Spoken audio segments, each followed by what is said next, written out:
First pro tip I'm going to mention that I think is I don't see anybody using is basically you hold middle, the scroll wheel middle of the mouse and right click.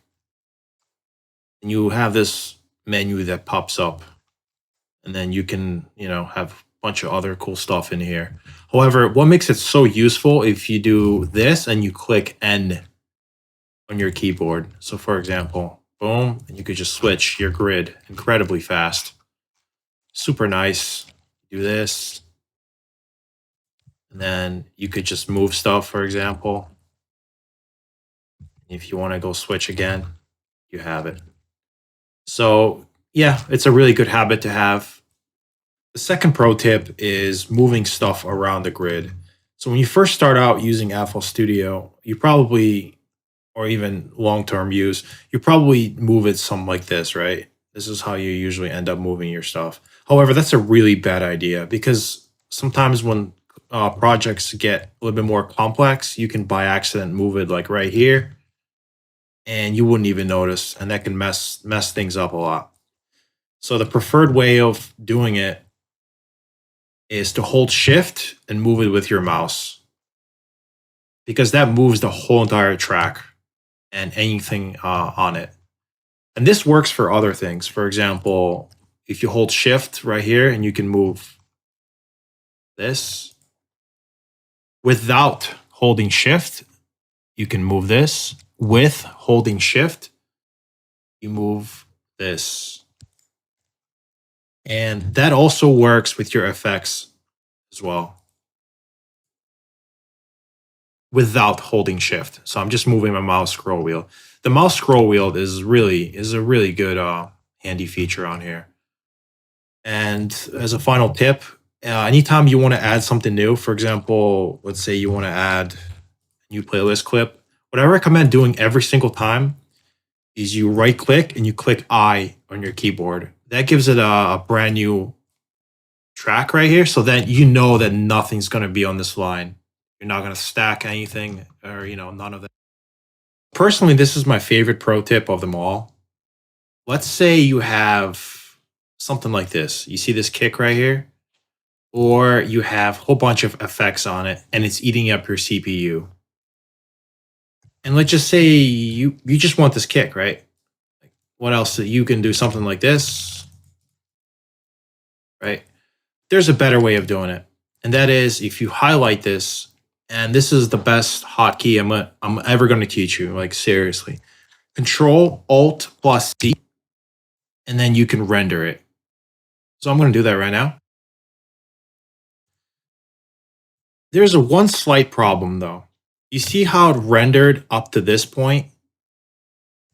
And it's going to render whatever is the endpoint of this. What I mean by that is, for example, let's say you have something stupid like this, right?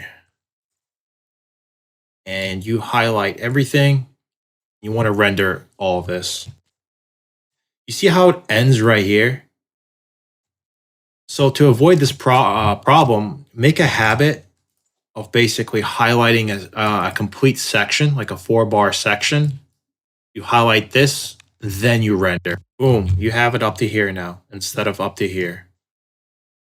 And let's say for, video's sake, that this is our pattern right here. This is our whole entire kick pattern. Let's say up to here, for example. You could just go right here, right click, E, and then space bar. Go up to 1. And essentially you have that same kick right now that was pre-rendered, and you saved a whole bunch of CPU. I mean, not this time because I have other stuff running, but it's a good habit to have when you have a complex project and you're adding a whole bunch of stuff. It looks all crazy like this, and you can just easily, start pacing your clips without, doing all of this nonsense like highlighting and then moving it like this. Yeah, this is amazing. Control plus Alt C is one of the best shortcuts in FL Studio there is, and I recommend you use it all the time. especially if you're also making, let's say, like an FX chain right here.